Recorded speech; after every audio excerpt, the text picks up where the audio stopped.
તમારી દીકરી વિદેશમાં ભણવા ગઈ છે. ખૂબ ખૂબ અભિનંદન અને શુભકામના.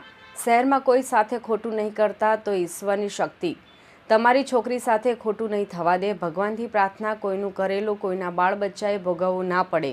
હવે ધ્યાન રાખજો, કોઈની સાથે ભ્રષ્ટાચાર કરતાં પહેલાં મહેરબાની કરશો. આવા મેસેજને પગલે મહિલા કોર્પોરેટરના પતિએ સાયબર ક્રાઇમમાં ફરિયાદ આપતા પોલીસે ગુનો દાખલ કર્યો છે.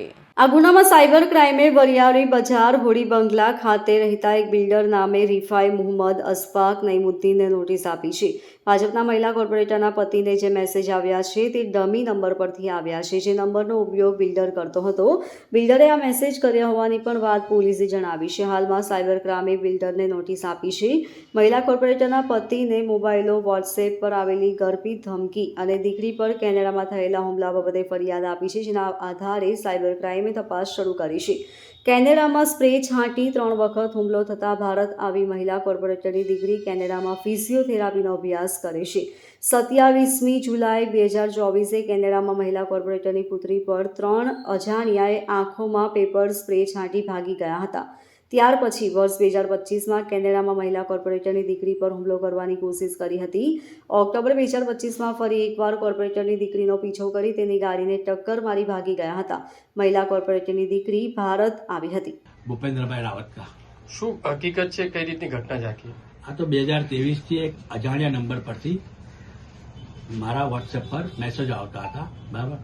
અને ત્યાર પછી જે દિવસે મારી દીકરી વિદેશ અભ્યાસ કરવા ગઈ તે દિવસે મારા પર મેસેજ આવ્યો કે તમારી છોકરી વિદેશ અભ્યાસ કરવા ગઈ છે, તમે ખૂબ ખૂબ અભિનંદન, પણ શહેરમાં તમે કોઈની સાથે ખોટું નહીં કરતા તો તમારું કરેલું તમારા બાળ બચ્ચાએ ભોગવવું નહીં પડે. આવા મારા પર મેસેજ આવતા હતા અને મેસેજના નંબર પણ આવતા હતા, પણ મેસેજ કરનાર કોણ વ્યક્તિ હતો એ મને ખબર નહોતી, બરાબર. તે અંગે હું ગભરાઈ ગયેલો અને તે વખતે મેં લાલગેટ પોલીસ સ્ટેશનમાં પણ અરજી આપી હતી. ત્યાર પછી મહેરબાન પોલીસ કમિશનર સાહેબશ્રીને પણ અરજી આપી અને પોલીસ કમિશનર સાહેબશ્રીએ એ વખતે એસીપી સાહેબને તપાસ સોંપી હતી, પણ કમનસીબે મારી બંને અરજીઓ દફતરે થઈ ગઈ અને ત્યાર પછી મારી દીકરી પર 3 વાર કેનેડામાં હુમલા થયા. એક વખત મારી દીકરી પર આવીને લાકડીથી, એ સ્ટોરમાં નોકરી કરતી હતી, આવીને લાકડીથી હુમલો કર્યો, એની આંખમાં પેપર સ્પ્રે છાંટીને ભાગી ગયા. અઠવાડિયા પછી મારી દીકરી સ્ટોરમાં જઈ રહી હતી ત્યારે એના પર પથ્થરમારો થયો. મારી છોકરીની પાછળ ઘણા લોકો ફરતા હતા, બરાબર.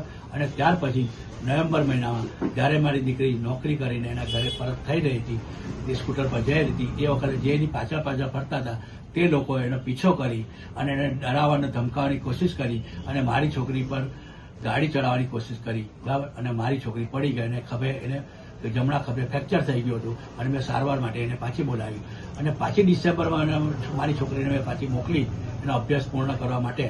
તો મારી છોકરીને પાછી આ જ ધમકીઓ મળતી હતી. પરિણામે મારી છોકરીને રેકી થતી હતી, એટલે પરિણામે મારી છોકરી આ બધી તમામ હકીકત દર્શાવતા મેં મારી છોકરીને અભ્યાસ છોડાવી અને પાછી સુરત પરત બોલાવી દીધી છે. Bureau report LK star news, Surat.